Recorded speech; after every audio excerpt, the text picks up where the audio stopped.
Hello, welcome to CashcroftTV. My name is Kalen Ashcroft. Thanks for watching another video on history of leaders of thought. Today we will be doing Heraclitus and Parmenides. This one is going to be pretty heavy on the ontology, so buckle your seats. I think this one will be mind-opening. So, without further ado, let's begin with Heraclitus. So, despite Heraclitus being considered a Greek philosopher, he was actually born in Ephesus, which is in modern-day Turkey, and also considered old Ionia. So he came from a wealthy or a distinguished, well, probably both family, and I think that was sort of a necessity at the times, considering, especially with hunger or food shortages, if you were a peasant, it would have been hard to become a philosopher without having a sort of distinguished family. But regardless, supposedly his father was in line to be king, but he gave up this responsibility to his brother, and I think this has sort of a parallels to Heraclitus's characters, which we will get to in just a second. So Heraclitus spent a lot of time at the Temple of Artemis, which is, I have a picture of down here, which was one of the 7 wonders of the world, or 7 ancient wonders of the world. So this is obviously a model. This no longer exists, but he would spend a lot of time there playing what's called Knuckle Bones, which is a game. Sounds like Bloody Knuckles, but it's not. It's kind of like Jacks. But I think the main takeaway here was that he was looking for an escape for reality. I think a lot of people, like, you spend a lot of time in literature, music, or games. You're sort of looking for an escape for reality, and I think that's sort of why it's something that's remembered about Heraclitus. So, and similar to his father, so his father avoided the responsibility or chose not to become king of of Ephesus. He was asked. Heraclitus was asked to make laws for Ephesus, but he refused. He refused the responsibility, saying that the constitution was either wasteful or a waste of time, or just genuinely a bad idea. So this might be, maybe he was sort of a little bit more anti-establishment, or maybe he did not like the concept of writing down laws, but either way he was sort of uninterested in political life or legal life, and he was more into the abstract components of life. So, as you can probably see in this picture by Michelangelo, he was depressive. He was very sad. That's why he gets the title The Weeping Philosopher. Here's a picture or a painting of him, and he's considered the weeping philosopher, and Democritus is considered the laughing philosopher. And although Democritus sounds like democracy, he's more known for his actual his other philosophies rather than democracy. But either way, I'll get to him in another life. But it said he had what's called melancholism. So he was sort of a kind of like a chronic depressive. So at the time, in terms of psychology, they thought there were 4 major temperaments, that being sanguine, choleric, melancholic, and phlegmatic. And each of these major traits was associated with a major humor, it's called. So particularly in the melancholic path, melancholy is associated with black bile, the season autumn, and earth. So I think they were really onto something in terms of psychology here, in that there's a physical component to emotional states. Not obviously entirely right based on modern psychology in terms of the bile, but he was considered like a chronic depressive person, and he had bile issues, and we'll sort of see that later. He had health issues, and I think that is a truth. Mental health and physical health, I think, are very closely intertwined. But yeah, either way, the one last title for him is the obscure, because in his writings, which none of it still lasts to this day, he wrote it in a very cryptic way. He was also called the Riddler. Maybe this could be interpreted twofold. Maybe he, as some people believe, he wrote it in a way that only the learned would be able to understand him, or alternatively, maybe he just wasn't a good writer, and maybe that's why his writing doesn't exist until today. And then one last thing before delving into the real philosophy of it, is that he, after writing the book, which he called the treatise on nature, which either was a sort of fluid, like one long dialogue, or was broken up into 3 parts: universe, politics, and theology. The main point is that it covered all 3 components was that he left it into the public hands in the Temple of Artemis, and it lasted all the way supposedly up until the time of Plutarch, so people could actually go and read the original, and they were considered Heracliteans if they read his philosophies. It said he was possibly a student of Xenophanes, and we'll get to that later. Xenophanes, as I covered in a previous video, he was one of the first to criticize the concept of the pantheon of God and sort of get into a monotheistic religion.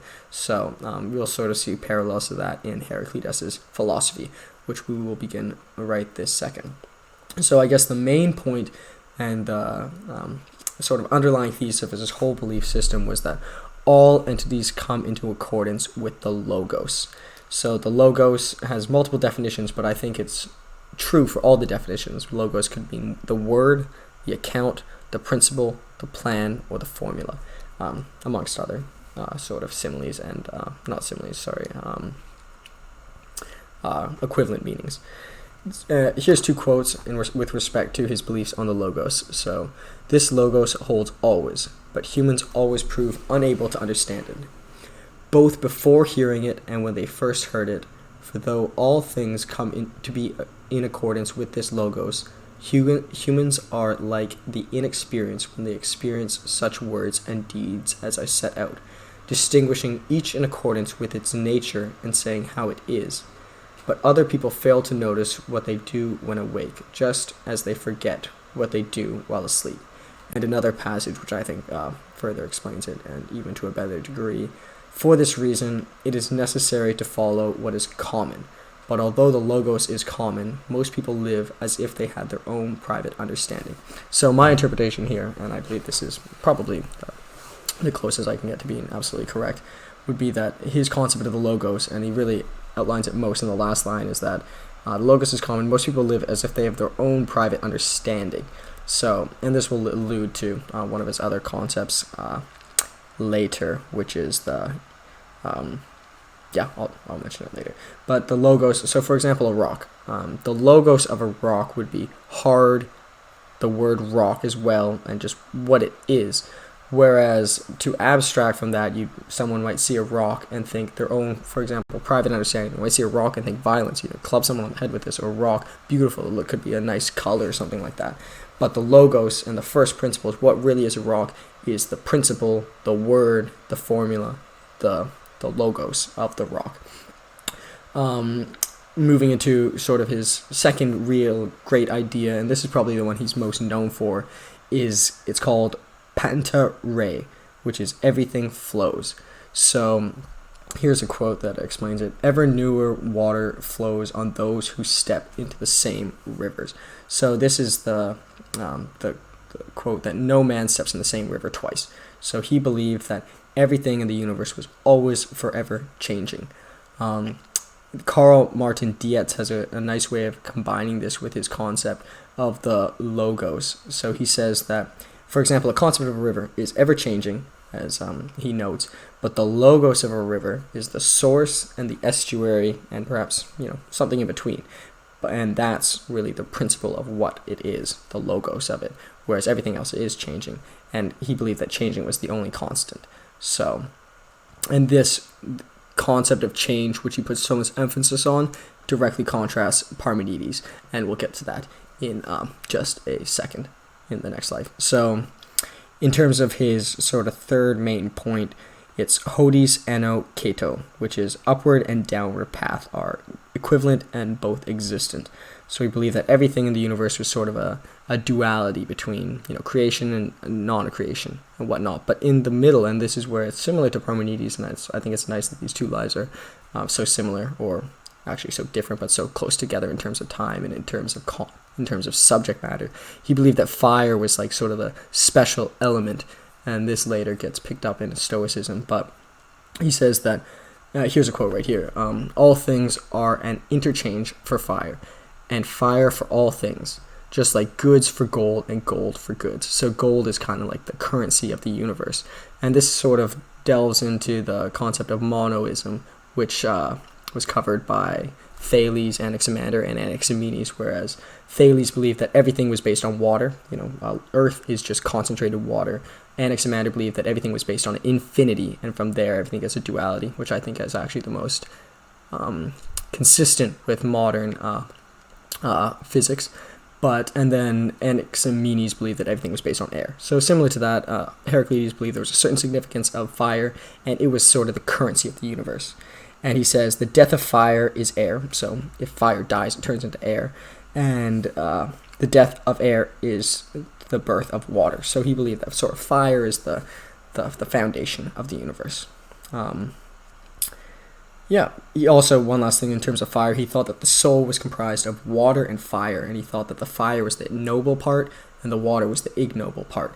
And he thought that one must try to fill their soul with fire, and they do this by mastering worldly pleasures.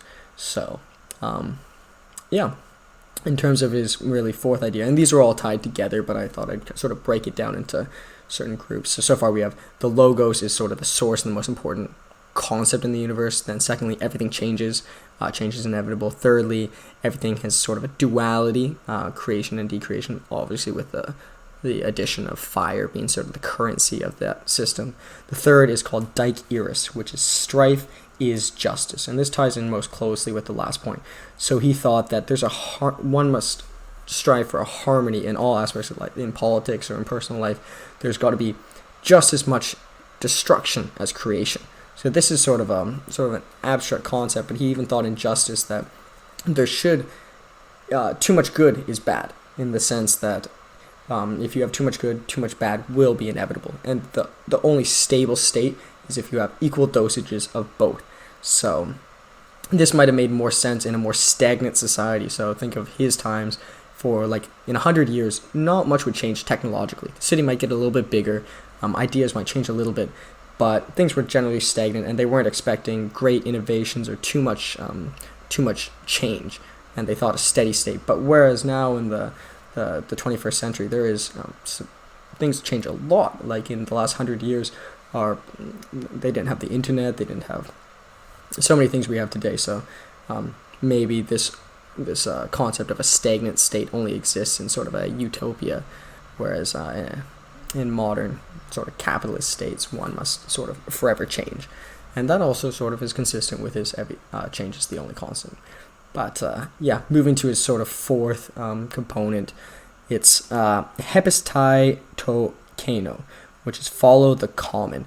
So this is sort of alluded to here, but the logos is common. Most people live as if they had their own private understanding. So Xenophanes obviously contradicted the pantheon of gods at that point, but Heraclitus sort of goes further in criticizing them, saying that these gods are so imperfect, they should not be making decisions themselves, except for the exception of Zeus, because Zeus is the king of the gods. But same thing with humans. Humans are clouded by their own private understandings or their private personal biases, so the common decision is the only one that should direct people, and even if there are a pantheon of gods, they should still live in a common system. So I think that one's completely applicable, and it makes sense, and it's sort of an early democratic ideal. In terms of his sixth idea is ethos, anthropy, and daemon. So this is just a simple quote, but I think it's got quite a nice meaning to it, or depending on how you choose to interpret it. So it says, it translates to man's character is his fate. But the difficult part is what is defined by fate. One of the leading intellectuals on this is Charles H. Kahn. He believes that fate is the divinity. So he thinks that a man's character is the pretty much the good he creates for the plural gods.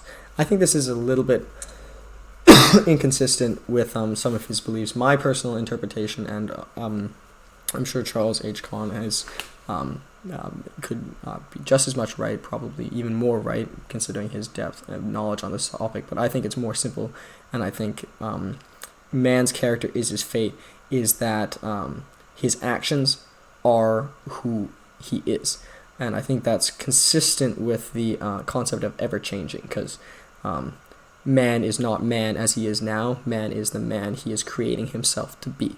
And that's consistent with his concept of ever-changing universe. So, Yeah, in terms of the criticisms, so obviously Plato did not like this individual.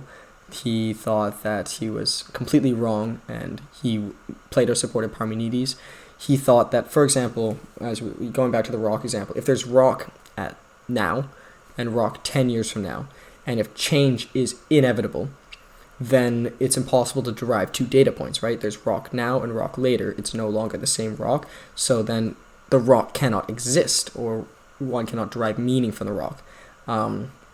It's a good, nice, logical criticism on it, but I don't think it's fully grounded. I still believe that this change is inevitable, I do think. But as we get to Parmenides, we can completely open this up some more and maybe see who is more right. I don't know. It's up to you to make a final decision on that. But in terms of the Stoics really gained a lot of influence from him, particularly Marcus Aurelius. They believed that, obviously they had 4 special elements, but in one of the first, or actually the first Stoic piece of writing, Hymn to Zeus, he sets fire. He uses the fire to straight common logos. So, once again, fire, a very important concept in Heraclitus' philosophy, and the logos, his most important philosophy. So very much a Stoic idea of adopting Heraclitus. In terms of religion, Heraclitus had some criticism from the Christians, because the Christians said that Jesus in the Gospel of John was the Logos, so he was the reincarnation of the Word of God. So they thought this: how can we have these two concepts of Logos, one from a sort of pagan individual, Heraclitus, and one from a monotheist religion? But some people think they are actually consistent. They can actually combine, in that this Logos, or this Word of God, is the truth. Yeah, I think they are consistent. One of this is called a Christian apologist, says that even though Heraclitus was born at a different time and his knowledge was restricted, his ideas could still be very consistent with the Christian beliefs.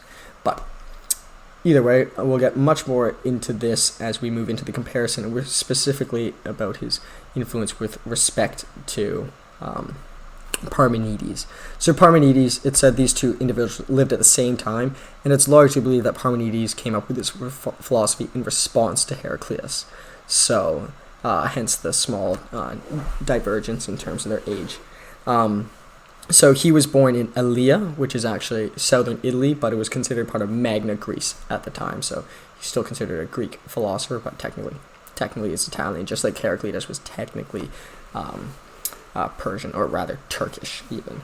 So it said he's the founder of metaphysics and co-founder of ontology. So the founders of ontology would be Heraclitus and Parmenides, so co-founders of ontology. He founded the Eleatic school of philosophy, and one of his students was Zeno. And it said that, he had sort of sexual relations with Zeno. It was a very common thing, particularly in Sparta. Obviously, they were not from Sparta, but it would be common for like a mentor and a mentee to have a sexual relation. So obviously not very politically correct today, but that's how it was. It said that he was also a student of Xenophanes, similar to Heraclitus. Maybe not, maybe true, but Xenophanes was traveling amongst Greece a lot, so they probably were familiar with Xenophanes' ideas anyways, and both of their philosophies regarding religions were very forward-thinking, and that would have required Xenophanes' foundation originally. So also it said that he was a student of Pythagoras, so supposedly he was Pythagoras started a sort of cult, and to join Pythagoras' cult you had to do all this sort of hazing, you had to stick to a strict diet, there were secrets and such. Maybe Parmenides might not have known Pythagoras specifically, but he was probably a part of the school. And I also made a video previously on Pythagoras. If you watch that video, maybe you might start seeing some real parallels between both of their ideologies. Same thing, I have a video on Xenophanes too, so you can see how their two philosophies sort of intertwine.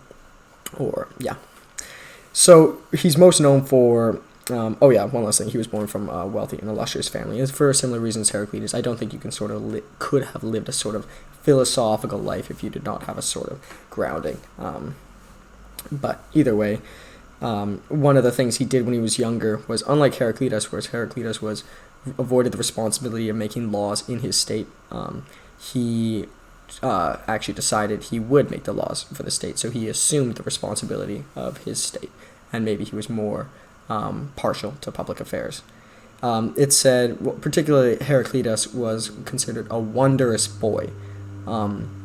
And this would probably apply to Parmenides too, but by wondrous boy, it's not that others would look upon them with wonder.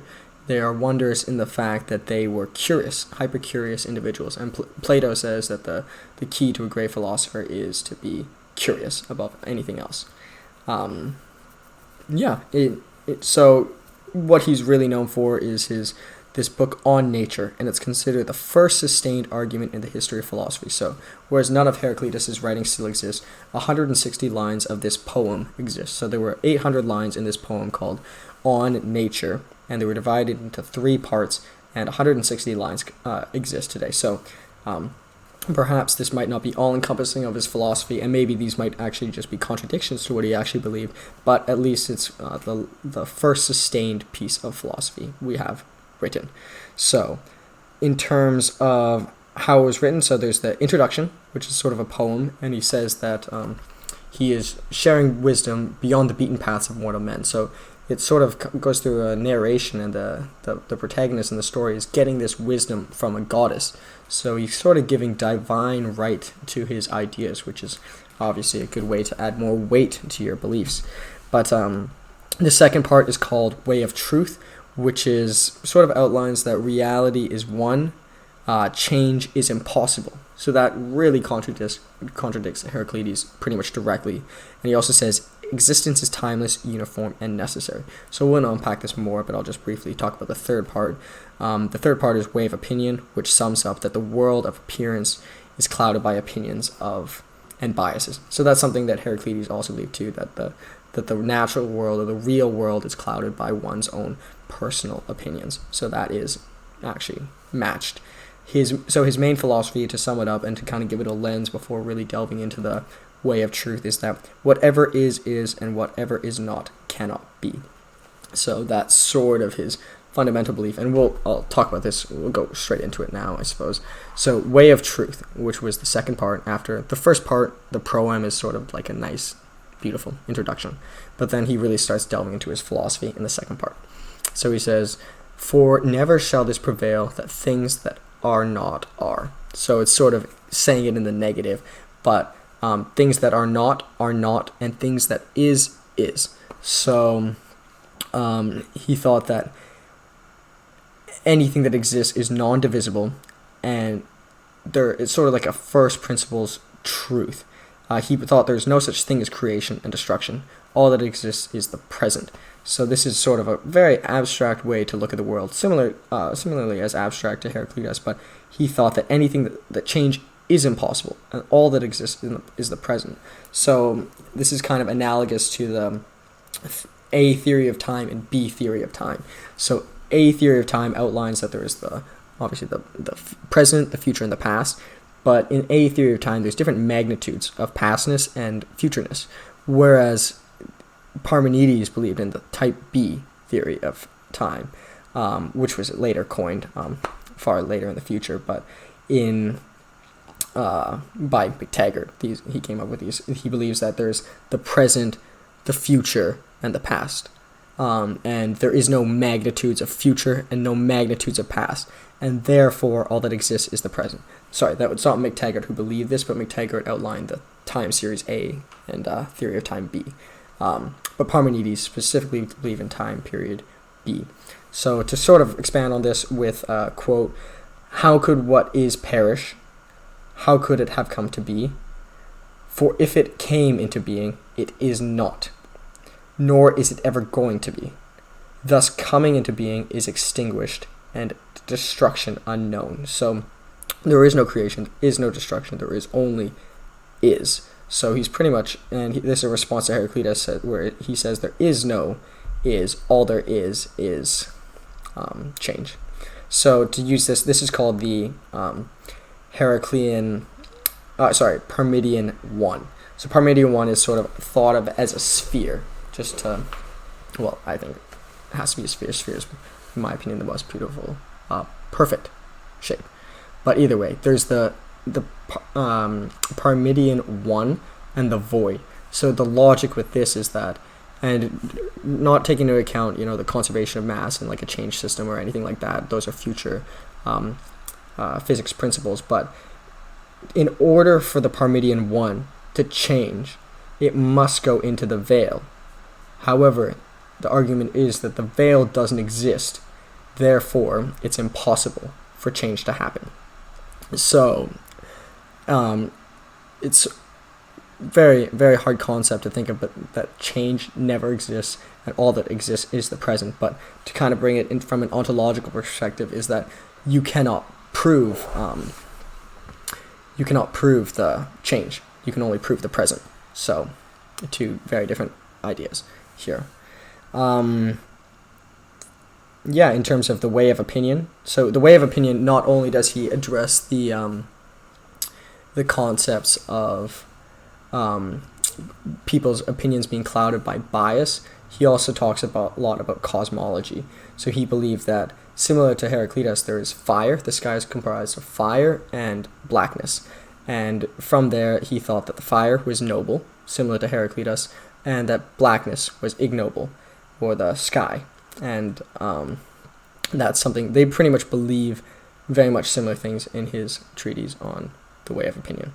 So in terms of his reception, one last thing to expand on that cosmology point. The mortals laid down and decided well to name two forms, flaming light and obscure darkness of night, out of which it is necessary not to make one, and in this they are led astray. So there's basically flaming light and obscure darkness of night are the two cosmological entities. So in terms of their reception, Plato obviously really supported Parmenides, but he did not support Heraclitus. Plato goes so far as to call Parmenides our father, Parmenides, which is a huge compliment, and Plato is obviously a very hard one to please, and that's a huge compliment coming from such an influential individual. Socrates, obviously, because Plato writes through Socrates, but Socrates says that Parmenides is alone among the wise to deny that everything is change. So he says that among the wise, he's the only one to believe about that. The video just cut out for a little bit. So Socrates, in one of his dialogues, he says that Parmenides was alone among the wise to deny that change is everything. So he's saying that Heraclitus was actually unoriginal, and that Protagoras, Homer, and Empedocles also believed that change was the truth. Whereas Parmenides, he says, is alone among the wise in considering that change is not. So, nice compliment from Socrates. Further, Aristotle says that atomic theory was a response to Parmenides' beliefs. So, I think that's largely true, but I think there were multiple things that led to the discoveries of atomic theory, but obviously another great discovery to be attributed in effect to Parmenides. So kind of moving into the comparison, so Heraclitus firstly avoided public responsibility. He, when asked to make laws, didn't take that upon the task, whereas Parmenides, when asked, he did make laws for his state. So maybe one was naive in believing that they actually could make a difference, or one was just being cynical in not trying to help. So take what you will, but it's both indicative of both of their characters. In terms of their public reception, obviously Plato supported one, and Aristotle supported one, and Socrates supported one, whereas the other was largely not supported by neither his contemporaries and those in his future. So, and interesting enough, probably within his own life, Heraclitus probably needed the love and support more than Parmenides, because moving to the next point, Heraclitus had a much more difficult personal life than Parmenides, battling with his depression. So it's kind of sad that even after he was dead, he was still getting shamed. One thing I didn't mention is in terms of his death, he died of this thing. It's sort of like a clout buildups of fluids in his body. So what he did, and these are three supposed ways that he might have died, was number one, he covered himself in poo and went into a shed to try to draw out the this liquid, and he died in the shed covered in poo. Alternatively, and just as poorly, he also might have covered himself in poo and lied out in the sun to be to try to draw the liquid out, and he died that way. Or thirdly, he covered himself in poo and then was eaten by dogs. So obviously not very great ways of dying. These are probably might not even be true, but just once again kind of indicative of people's dislike for him or lack of appreciation for him. And lastly, and I think this has been a common theme throughout many of these lives, was that Parmenides included like a sort of artistic component to his work. He wrote it in a nice poem, and that's maybe why it still lasts till today. Whereas Heraclitus, if maybe he wrote his ideas in a more poetic or a more artistic form, maybe it would have lasted longer. Taking, for example, even Homer, who was before both of these individuals, and his concepts were simpler, greed, jealousy, and such, very common human emotions, but he wrote it, well, he was actually a bard, but he expressed it in an artistic form, and that's why we still have Homer till this day. So that's another difference there. In terms of similarities, they both came from a similar educational background and financial background. They were both pretty wealthy, and they were both supposedly students of Xenophanes, or at least they had many of Xenophanes' ideas carried over into their own philosophies. They both really tackled these two very difficult topics and came up with very different foundings, but existentialism and ontology, and obviously two very, very difficult topics. And they both also believed a certain significance in fire. So obviously two very different individuals. Who is right? Is there change? Is there no change? It's maybe they're both right, maybe they're both wrong, but I think this video has been at least interesting for me because it started getting me to, provoked me to look at the world a little differently, and I hope that you might be starting to feel the same way too, whether from this video or from previous videos. So I hope you enjoyed it. I hope you watch some of the later videos that will be produced, or some of the previous videos. Thanks so much. Bye.